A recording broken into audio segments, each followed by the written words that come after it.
दुनिया में लोग कहते हैं ना कि अगर शिक्षा ना हो तो फिर ज़िंदगी बड़ी अद्भुत हो जाती है, लेकिन कभी कभी शिक्षा भी बोल नहीं पाता है तो लोगों को लगता है कि ये गूंगा हो गया है, लेकिन इंसान के लिए इशारा काफ़ी होता है। हेलो दोस्तों, मैं हूँ जितेंद्र दिव्यांग और आप देख रहे हैं मेरा यूट्यूब चैनल जोश एक्सप्रेस। आज जोश में एक बार फिर से एक नई कहानी के साथ और एक अलग ऊर्जा के साथ आप लोग के साथ फिर से नए मुकाम पे ले चलेंगे। बता दूं कि हूँ इस वक्त मैं पटना में, और पटना में हमारे बीच में एक प्रोफेसर जी हैं और प्रोफेसर जी से ही मैं वार्तालाप करूँगा कि ये प्रोफेसर की जो हर एक बंदा चाहता है, हर एक इंसान चाहता है कि मेरी पर्सनालिटी सबसे अलग हो, सबसे हट के हो। भाई पहले तो कोई कुछ नहीं होता है, टीका टिप्पणी सब पे हुआ करती है, सर पे भी हुई है, लेकिन कुछ कहानी भी जानूंगा और एक अलग अंदाज भी होगा सर के साथ। पहले तो आपका स्वागत है मेरे यूट्यूब चैनल जोश एक्सप्रेस पे सर। धन्यवाद जितेंद्र जी, और दर्शकों का भी धन्यवाद, और आपने मेरा चुनाव किया, ये बड़ी बात है। धन्यवाद आपका। अगर देखा जाए तो आप जैसे लोगों से ही बिहार को लोग जानने लगे हैं। अगर शिक्षा को लेकर देखा जाए तो आज शिक्षा के क्षेत्र में अगर देखा जाए तो बिहार, खास तौर से पटना में बहुत काफ़ी विकसित है, पूरा देश लोग जानता है, देश विदेश भी लोग जानते हैं। तो सर आज मैं पहली बार किसी प्रोफेसर का पहले तो इंटरव्यू ले रहा हूँ, ये मेरा सौभाग्य है और अच्छा भी लग रहा है। और जानने का भी प्रयास करूँगा कि प्रोफेसर की जो लाइनें होती है, कैसे कैसे दिक्कतों का सामना करके प्रोफेसर बना जाता है। पहले तो आप इसका हमें जवाब दें। देखिए, प्रोफेसरशिप एक ऐसा लाइन है जितेंद्र जी, मैं आपको बताऊं, इसमें कभी व्यक्ति बूढ़ा नहीं होता है सबसे बड़ी बात। क्योंकि हर साल जो नई पौध आती है जी, जो नई ऊर्जा आती है वो यंग होती है। आप ऐसे लोगों के बीच में हमेशा घिरे होते हैं जो 20 से लेकर 25 साल के होते हैं जी। तो आप भले ही आपके बाल उड़ जाएं, बाल पक जाएं, आपके चमड़े लटक जाएं, 60 साल हो जाए, 55 साल हो जाए, वो एक नंबर होता है जी। लेकिन आपकी बातचीत की शैली, आप जिस समाज में रहते हैं वो बहुत युवा समाज है, तो आप युवा बने रहते हैं। और युवा कहाँ? सोच से, काम से और अपनी भाषा से, कार्य पद्धति से। तो प्रोफेसरशिप बहुत अच्छा है। और मैं तो सबको कहूँगा कि अगर आप लोग को अगर इच्छा हो या पढ़ने पढ़ाने का जुनून हो या ताउम्र किताबों से और पढ़ाई से अगर रिलेशन रखना हो, तो इससे अच्छा कोई लाइन नहीं है। नहीं, जैसे लगता है कि प्रोफेसर एक है, पढ़ाने का है, लेकिन कभी प्रोफेसर लोग बताते हैं पॉपुलर नहीं हो पाता है, इसका वजह क्या है सर? हालांकि सबसे अगर देखा जाए तो टीचरों से बड़ा पद होता है और टीचर से भी बड़ा खतरनाक मतलब स्थिति उनकी होती है, और पढ़ने शिक्षा दीक्षा भी बहुत आगे होता है, लेकिन पॉपुलर नहीं हो पाता, ऐसा क्यों, क्या राज है सर? देखिए, मैं आपको बताऊँ, ऐसा नहीं है। मुरली मनोहर जोशी जो शिक्षा मंत्री थे, प्रोफेसर थे। उसके बाद एक तो मैंने पॉपुलर नाम आपको बताया, उसके बाद आप पटना से ही ले लीजिए, केसी सिन्हा, मैथ्स के सबसे बड़े मतलब के जानकार, पुराने, नए लोग तो बहुत हैं, प्रोफेसर ही थे। उसके अलावा और हिंदी के कई सारे शिक्षक हैं जिसे दिल्ली से बच्चे आते थे।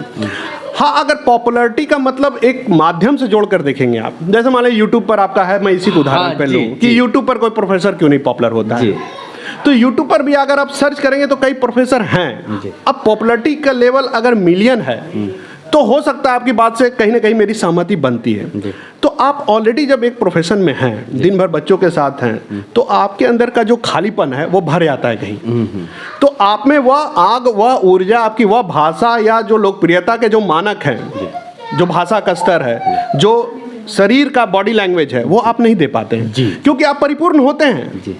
भाई खाने के लिए वो दौड़ता है जो भूखा होता है। आप जितना यूट्यूबर देखिए फुल टाइम है वो, तो उसके अंदर भूख है, ललक है कुछ बनाने के लिए, माध्यम को उस तरह से संवारने और संजोड़ने के लिए। प्रोफेसर ऑलरेडी कहीं ना कहीं फूल होता है, ऑडियंस उसको सुनते हैं, उसके बातों को सुनते हैं, बच्चे लिखते हैं, पूछते हैं, तो एक भरा पूरा आदमी होता है। तो वो उसमें फिर जो समय बचता है फिर यूट्यूब पर देता है। तो वो जो आग होना चाहिए, जज्बा होना चाहिए, वो थोड़ा कम होता है जब वो यूट्यूब पर आता है। प्रोफेसर एक अगर देखा जाए तो हमेशा बैचलर के बीच में रहता है, ना कि बच्चों के बीच में। बच्चों को पढ़ाना बड़ा मुश्किल है, लेकिन बैचलर को उतना ही समझाना मुश्किल है जितना कि बच्चों को। बच्चों से भी कभी कभी तो लगता है कि मार भी हो जाएगा, झगड़ा भी हो जाएगा, इस तरह सिचुएशन से भी गुजरना पड़ जाता है। लेकिन अगर डरते हैं तो टीचर से नहीं, मैं देखा हूँ कि प्रोफेसर से ज़्यादा बैचलर लोग डरते हैं। तो आप बच्चों को डरा के रखते हैं या फिर ऐसे? नहीं, बच्चों से मेरा जो संबंध है जितेंद्र जी बड़ा मित्रवत है जी। और जितने ही सहजता के साथ आपसे मैं बात कर रहा हूँ, उसी सहजता के साथ मैं बच्चों के साथ भी बात करता हूँ। अच्छा। और बच्चे दोस्त, और बच्चे जब 20 साल से ऊपर के होते हैं, 25 साल के, तो आप कहते हैं कि जब आपका पैर में आपका चप्पल जब बच्चों के उसी आने लगे वही साइज का जूता अगर बेटे के पैर तो वो में दोस्त हो जाता है, तो दोस्त हो जाता है। तो वो दोस्त है सारे बच्चे जी। तो अब उनको डराने का क्या, अगर डराने वाला कोई भी शिक्षक या कोई भी प्रोफेसर वो एक गैप क्रिएट करता है। और कम्युनिकेशन का मैं खुद प्रोफेसर हूं, जो आप कह रहे हैं कम्युनिकेशन यानी कि सूचना एवं जनसंचार। तो अगर गैप क्रिएट हो जाए, कम्युनिकेशन में गैप को भरा जाता है। यानी आपसे मेरी समानता या असहजता तभी बनेगी जब मैं आपकी राय से राय रखूंगा, आपके व्यवहार से व्यवहार बनेगा। अब गैप क्रिएट करके कोई बच्चों से थोड़ी ना प्रोफेसर बन। प्रोफेसर की पहली मापदंड है कि बच्चे उसको दोस्त के रूप में लें। जी। प्रोफेसरशिप है, ओहदा है, तबका है, एक स्केल है, एक पहचान है, लेकिन वो उस सर पे ना चढ़ा के ले जाए कि जहाँ भी घूम रहे हैं प्रोफेसर का लोगो लगा लिए, माथे पे लिखवा लिए और उसी तरह से हम समाज को देख रहे हैं। तो बच्चों के साथ जब रहें तो मित्रवत रहें, तभी आप बता सकते हैं। जैसे सर अब हम लोग टॉपिक्स बदलते हैं, जैसे नहीं लगता है कि यहाँ पे जैसे खान सर, रहमान सर, बहुत सारे लोग टीचर हो के बहुत पॉपुलर हैं, तो कभी कभी मतलब आपका क्या हॉबी है सर? ऐसे नहीं हो सकता? देखिए, खान सर, रहमान सर या जितने लोग पॉपुलर हैं जी, आप इसको इस तरह से देखते हैं, मैं इस तरह से देखता हूँ कि सारे बिहारी हैं। जी। बिहार आदि काल से शिक्षा के क्षेत्र में, धर्म के क्षेत्र में, ज्ञान के क्षेत्र में आगे रहा है। यहाँ की मिट्टी में वो क्षमता है। भाई खान सर, रहमान सर जितने भी हैं वो यहीं की मिट्टी के तो जन्म है, इस मिट्टी से बाहर से तो नहीं आए, इसी मिट्टी से बुद्ध आए हैं। उनसे भी बड़ा फिगर मैं आपको बताता हूँ। और उनके कई देशों में फॉलोवर हैं, उनका धर्म है। और जो आप जिस टर्म में हम लोग प्रॉपर्टी को देखते हैं, अर्थ में, वो कितने अर्थव्यवस्था, कई देशों की अर्थव्यवस्था उसमें लगी है बौद्ध धर्म में। सिख संप्रदाय है, उसके 10वें गुरु यहाँ पैदा हुए बिहार में। सही कहा। और वो धर्म पूरा सोचिए कि एक राज्य का है, और कनाडा और कितने देश में केवल सिख संप्रदाय है। सही, सही। उसके बाद एक और धर्म लिए, जैन धर्म, उसका भी उद्गम स्थल बिहारी है। अरे तो बिहार तो शिक्षा का शुरू से यहाँ की मिट्टी में वो है कि यहाँ के लोग जब बाहर जाते हैं, दिल्ली आप जाइए, कलकत्ता जाइए, वहाँ का जितना माइंड है, फ्रेश माइंड है। इवन आप माइक्रोसॉफ्ट और एप्पल चले जाइए इंटरनेशनल लेवल पर, उसमें बिहारी भरे पड़े हैं। कई मेरे दोस्त हैं सिंगापुर में, बहुत अच्छे अच्छे मल्टीनेशनल कंपनी में, जिनकी पैकेज आप लाखों में है, सब बिहारी हैं। तो दिमाग भी बिहारी और हाथ भी बिहारी, मतलब जितने रिक्शा चलाने वाले, हुंचा वाले, तो यहाँ के मिट्टी में दोनों ताकत है, दिमाग की भी ताकत है और बाहुबल भी है, इसीलिए बाहुबली भी बिहारी से बहुत हुए हैं। मतलब आप क्या क्या, जैसे प्रोफेसर के सिवा और क्या आप, मतलब जैसे? मैं कविता लिखता हूँ धड़ल्ले से, और भयानक लिखता हूँ। मतलब कविता किस तरह का? उसमें प्रेम का भी होता है, ऊर्जा भी होता है, वीर रस के भी होते हैं। अच्छा। हाँ, जैसा भाव रहता है जिस दिन, उस तरह से कविता लिखा जाता है। आपने प्रेम की बात की तो मुझे कुछ प्रेम पे ही बात कर, चूंकि होना भी चाहिए। मैंने सुना है कि आपने भी प्रेम, जैसे कविता से प्रेम है, वैसे ही प्रेम करके भी, मतलब लोग कहते हैं ना कि दिलरुबा मिल गई, चलते चलते राह में दिलरुबा मिले, तो आपकी दिलरुबा कैसे मिल गई? जो मेरी पत्नी है वो भी शिक्षिका है। अच्छा। और वो यहाँ का पटना का लोयला स्कूल है, और पटना के टॉप 5 स्कूल में उसका रैंक आता है, तो अभी वहाँ पढ़ा रही है। लेकिन जब मेरी प्रेम विवाह हुई थी तब वो वहाँ नहीं थी। यानी कोई ये लगे कि मैंने ये देखा कि भाई बहुत अच्छे स्कूल में अच्छे टीचर है, रिनॉन टीचर है, तो शादी कर ले, ऐसा नहीं। सर मैं रुकना चाहूँगा आपकी बात को। कभी कभी लोग कहते हैं ना कि बुज़दिल लोग प्यार करते हैं, इश्क करते हैं, मोहब्बत करते हैं, ये सब खुराफात है। लेकिन आप दोनों लोग, आप बता रहे हैं कि जैसे कि मैडम, दोस्तों मैं बता दूं, उनके साथ भी मैं वीडियो करूँगा, उनसे भी जानना चाहूँगा कि उनकी स्टोरी और इनकी स्टोरी में क्या फ़र्क है, और कौन पहले चाहत किया, ये भी मैं आपको दे, थोड़ा सा होना भी चाहिए। तो आप लोग इतने पढ़ लिख कर भी ऐसा क्यों, मतलब प्रेम विवाह? प्रेम करने वाला समाज को तोड़ता है, समाज के बंधनों को तोड़ता है। ईश्वर ने जन्म देते समय किसी के ऊपर ना हिंदू लिखा, ना मुस्लिम लिखा, ना कोयरी लिखा, ना यादव लिखा, ना भूमिहार लिखा, ना राजपूत लिखा। यहाँ पैदा होते ही बच्चे के ऊपर लेबल लग जाता है, वो हिंदू है, मुस्लिम है, कोयरी है, राजपूत है, भूमिहार है। ईश्वर ने तो ऐसा नहीं पैदा किया। जी जी। तो प्रेम करने वाला तो क्रांतिकारी होता है। अरे ये सारे बंधनों को जो समाज ने तथाकथित रूप से बनाया, थोप दिया किसी के ऊपर, तोड़ता है। और मैंने भी जब शादी किया था, ये बंधन और इसके द्वारा जो नकारात्मकता है, यानी कि मेरे परिवार वाले नहीं आए थे, समाज लोगों ने, कई लोगों ने धमकी दिया मुझे कि गांव में घुसने नहीं देंगे तुमको। तो इतने चीज़ों को आप तोड़ कर जाते हैं, तो आप कायर और बुज़दिल कैसे हुए? कायर बुज़दिल तो वो होता है जो चुनौतियों को अस्वीकार करता है, चीज़ों को स्वीकार करता है सर झुकाकर, और किसी तरह से अपने आप को बचा के निकल जाता है। योद्धा या तेजस आदमी या तेजस्वी आदमी तो चुनौतियों को स्वीकार करता है, और मेरे सामने तमाम चुनौतियां थी। तो उस समय तो एक परिवार से बहिष्कृत होने का चुनौती, समाज से बहिष्कृत होने का चुनौती, गांव से बहिष्कृत होने का चुनौती। मेरे अपने दोस्त कह रहे थे कि कैरियर अभी शेप साइज स्ट्रक्चर नहीं लिया है।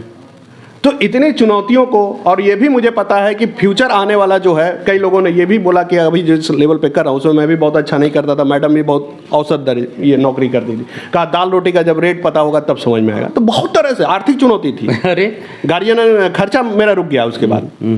तो इतनी चुनौती के बाद अगर कोई आगे बढ़ता है तो वो क्या लोग कहते हैं कि प्यार करने वाला पागल हो जाता है, मतलब अब उस अच्छा काम दिखाई। लेकिन आप लोग ने प्यार करके हमें लगता है कि आप लोगों ने तो इतिहास ही बदल दिया। आप लोग का प्यार ऐसा रहा कि आप प्रोफेसर बन गए हो, शिक्षिका बन गए। ये भी सर गजब का है, ये कैसे सर हो सकता है? अक्सर प्यार करने वाले देखे हैं उनका घर निश्चित उजड़ गया है। 100 में से 10% प्यार वाले हैं जो अपने आप को संभाल के और एक अलग स्तंभ बनाए। सच्चाई है सर, आप भी जानते हैं। प्यार अगर आप भावनाओं से करेंगे आप आगे बढ़ेंगे। अच्छा, प्यार अगर गुनागणित करके करेंगे कि भाई इससे प्यार करेंगे इससे शादी हो जाएगा तो कुछ मिल जाएगा हमें, या शरीर से करेंगे कि कुछ शरीर को तुष्टिकरण होगा, आप पीछे हो जाएंगे। प्यार में वैसे हकीकत कहा जाए सर, कोई हो लड़का लड़की, आज के युवाओं को जो प्यार करते हैं इसके बारे में आप क्या कहना चाहेंगे एक प्रोफेसर के? देखिए, आप अभी क्या कर रहे हैं, आपका मूल्यांकन लोग अभी के कदम पे करेंगे, लेकिन समय सबको जवाब देता है जी। समय सबसे बड़ा लेखक है, रचयिता है और विध्वंसक भी है। प्यार पे सर एक कविता हो जाए जो आप कविता लिखते हैं इसलिए मतलब मैंने कर दिया। अगर नहीं, हो तो दर्शक हमारे देखना चाहेंगे। प्यार वाला प्रोफेसर एकदम सर, एकदम चाहेंगे सर कि चलिए एक पहला कविता नाव पे सुनाते हैं। ये गंगा किनारे मैं टहलता हूँ तो वो मैं सुना रहा हूँ जी। चल नाव पर सवार कहीं दूर चले, बहुत हलचल है इस शहर में, भीड़ भाड़ छोड़ नदी पार चले। क्या बात है, क्या बात है। जैसे ही नाव बीच नदी में हिचकोले खाएगी, मन मचल उठेगा, वापस धरती याद आएगी। जी। तुम बिल्कुल भी मत घबराना। जी। इसमें आप तो अदृश्य है लेकिन आप प्रेमी प्रेमिका को मान सकते हैं। जी जी। तुम बिल्कुल भी मत घबराना, बदलाव ऐसे ही आता है, थोड़ी देर दुखता है फिर सब सामान्य हो जाता है। अरे हौसला रखो, हौसला रखो, मेरी बात सुनो, सामने नाव है मेरे साथ नदी के पार चलो। क्या बात है। मतलब निर्णय से आदमी जाना जाता है। अगर आप में निर्णय लेने की क्षमता नहीं है आप व्यक्तित्व नहीं बन सकते। आदमी अपने निर्णयों से सफल होता है और अनिर्णय के कारण असफल होता है। आज के युवा बहुत काफ़ी भटक रहे हैं सर, हर तरह से। अगर नौकरी ना मिल रहा है तो हताश हो जा रहे हैं, किसी से प्यार करें वो लड़की ना मिल रही तो उसके लिए जान दे देते हैं। मतलब इस तरह से मतलब अनेक है। इसके बारे में आप क्या कहना इसके बारे में देखिए जितेंद्र जी, मैं बताऊं कि मेरी जब शादी हुई मैं एमए में था जी, और उसमें सेंट्रल यूनिवर्सिटी ऑफ वर्धा में था, शादी पटना में हुई। शादी हुई है 2 से 3 दिन के बाद मैं फिर अपना पढ़ाई करने चला गया। तो मेरे लिए भावना प्रधान था कि मुझे किसी से मैंने वचन दे दिया है तो शादी करना है, वचन प्रधान। शादी में बंद कर उसके भोग विलास में डूबे रहना मेरे कभी लिस्ट में था ही नहीं, ना मेरे संस्कार में था। शादी मेरे लिए एक वचन का निभाना था।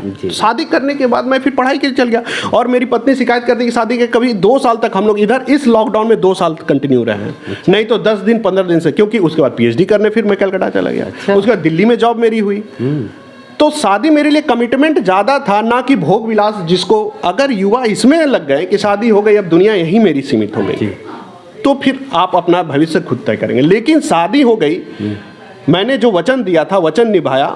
अब सबका तीसरी सत्ता बैठा हुआ है, बाप ईश्वर, वो देखता है कि आपने क्या सोचकर आगे बढ़ा और क्या किया, उसके बाद क्या निर्णय लिया।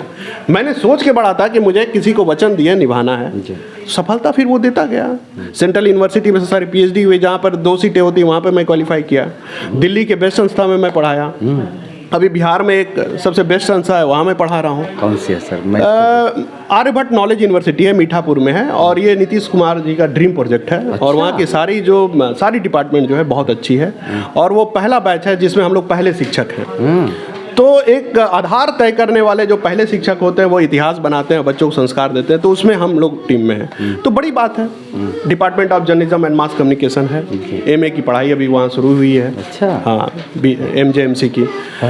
तो आप अपने वचन को निभाइए। थोड़ा बहुत तो मनुष्य में भटकाव होता है, मैं उसे इनकार नहीं करूँगा, लेकिन कमिटमेंट जो आपका है, आप अगर एक लड़की के साथ या एक लड़की लड़के के साथ कमिटमेंट करता है तो एक अपने कैरियर के साथ भी उसका कमिटमेंट होता है कि ये शादी के बाद हम कैरियर में फिर लगेंगे। वहाँ अगर आपका कमिटमेंट कमज़ोर हो गया तो फिर आप फेल हो जाएंगे। तो एक कमिटमेंट इधर निभाइए, दूसरा कमिटमेंट अपने से जो किए हैं आपने कि इसके बाद हम कैरियर में लगेंगे, आप लग जाइए। मैंने भी लगा, दिल्ली गए, दिल्ली में फिर वर्धा चले गए। कभी हम बोलते रहे शादी के बाद, कभी ऐसा नहीं हुआ 1 साल हम लोग साथ में रहे। इधर इस लॉकडाउन में वर्क फ्रॉम होम जब हुआ तो 1 साल 2 साल साथ में हैं, और शादी के 10 साल 2008 में शादी किए। और ये सवाल आप मैडम से भी पूछिए, क्या ये सही है कि नहीं है? चलिए सर, बहुत अच्छा लगा, आपने कीमती समय दिया है। लास्ट सवाल करना चाहूँगा सर, आप आज हमारे YouTube चैनल पे हैं और हमें लगता है कि आपको हमारे जैसा नहीं है, हमसे भी अच्छे अच्छे लोग आपको जानते होंगे, जितेंद्र इकलौता नहीं है, लेकिन आप हमारे जैसे दिव्यांग के पत्रकार के एक चैनल पे आके आपको कैसा आभास है? आप अपने एक मैं क्या कहूँ, मतलब मैं अगर आपकी बहुत तारीफ करूंगा तो कहीं ना कहीं मैं उस समाज की जो स्टीरियोटाइप जिसको बहुत प्राचीन है सोच की, कोई बेचारा तो सब कहना चाहता है, मंच कोई नहीं देता है। जी हाँ, मैं सीधा सीधे बात कहूँगा जी। और आपने मंच तैयार किया, मैंने देखा अरे बेचारा का हाथ कटा हुआ, बेचारा का पैर है, दिव्यांग है, लेकिन क्या बेचारा को आप मंच देंगे, स्टेज से बोलने के लिए माइक देंगे? उसको जितनी उसकी डिमांड है, जो उसकी ज़रूरत है, क्या वो अधिकार देंगे? वहाँ पर आप मुँह चुरा लेते हैं। 10 रुपया का नोट देंगे आप किसी को, 2 रुपया का खाना खिलाएंगे, आपको लगेगा आप सबसे बड़े परोपकारी हो गए, सबसे बड़ा धर्मात्मा हो गए। अरे समाज ने, प्रकृति ने उसे रचा है, उसकी अधिकार है, आप उसको दीजिए ना अधिकार देते समय हम लोग। और आपने मंच तैयार किया और आपको क्या कोई मंच देगा? आप तो हम जैसे लोग और कई सारे लोगों को मंच देते हैं अपनी बात को रखने के लिए। मैं भी यूट्यूब पर बनाता हूँ वीडियो, तो मैं समझता हूँ माध्यम कितना इंपॉर्टेंट है, और इस माध्यम को आपने समझा और इसको रच रहे हैं इस माध्यम को, और आपके द्वारा कई हमारे जैसे लोग जो प्रेरणा की बात करते हैं, अच्छी अच्छी बातें करते हैं, वो पब्लिक डोमेन में जाती है, उसको हजारों लोग देखते हैं। उसमें से अगर अच्छा कुछ ना लगा तो बुरा क्या लगा ये तो पता चलता है उनको कि ये चीज़ बुरा है, कम से कम अपने लाइफ में वो तो नहीं करेंगे। हम, मैं आइडियल बात नहीं करता हूँ, लेकिन सीखते तो लोग हैं, समझते हैं। तो ये बहुत आपका सार्थक प्रयास है, और ईश्वर करे आपके चैनल को और आपको दिन दुगना रात चौगना प्रमोशन मिले, और उस प्रमोशन में एक कड़ी के रूप में मेरा भी एक ये भी चैनल पर है। अरे नहीं सर, ये बड़ा सौभाग्य है कि आप जैसे लोग, अब मेरे ज़िंदगी का, मेरे यूट्यूब पे आप देखेंगे वीडियो, तमाम वीडियो, लेकिन प्रोफेसर का पहला वीडियो है, और इस तरह का देखा जाए संघर्षमयी कहानी जो आपकी थी। और लोग कहते हैं कि प्यार करके मतलब लोग बर्बाद हो जाते हैं, लेकिन आज मैं पहला प्रोफेसर से मिला को जो बर्बाद नहीं, अपने आप को एक अलग पहचान दिया है। तो एक कहानी भी लोगों को अजीब जाएगी। और जो कहते हैं ना कि प्यार सिर्फ लोगों को मार देता है, तो आप एक उनके लिए उदाहरण है। मारता नहीं है, प्यार तो वहाँ पहुँचा देता है जहाँ कभी आप सपने में सोचे नहीं है। क्या सर? बिल्कुल बिल्कुल। और मैं चाहूँगा आप शीर्षक भी इसी को बनाइएगा कि प्यार में लोग असफल नहीं सफल होते हैं। प्रोफेसर वगैरह तो है अपने। चलिए सर, लास्ट सवाल, आप समाज आपको देख रहा है, हमारे दर्शक आपको देख रहे हैं, तो उनके बारे में 2 शब्द क्या कहेंगे आप? मैं ये कहता हूँ कि आप जो भी निर्णय लीजिए जी, अपने आप की सुनिए जी। आपको निर्णय लेने में बहुत तकलीफें होंगी जी, लेकिन अगर आप दिल से निर्णय लेंगे ना, हो सकता है कि अभी आपको वो निर्णय बुरा लग रहा हो, समाज उसको बुरी तरह से प्रभावित कर रहा हो, समय तय करेगा। अगर लाइफ में आप सफल हो जाएंगे, आपकी वही निर्णय उदाहरण बन जाएगी। अगर मैं प्यार करने के बाद, शादी करने के बाद कुछ नहीं करता तो कोई नहीं जानता, कोई नहीं पूछता, कोई नहीं बात करता हमसे। अगर मैं कुछ कर गया तथाकथित रूप से समाज के जो मापदंड है, तो लोग जान रहा है, यानी जो चीजें मैंने की अब वो उदाहरण बन जाएगी। कई प्यार करने वाले कहेंगे नहीं, प्यार में कुछ कर रहा है। मैं खुद कई लोगों को देखा था कि जो प्यार में, मैं दिल्ली में रहता था, उसमें 2 लोग रहते थे और दोनों लोग IAS कर गए। हाँ, 2 प्रेमी, ऐसे कई उदाहरण मैंने देखा। लेकिन कई लोग कॉपी किए तो फिर IAS भी नहीं निकला उनका।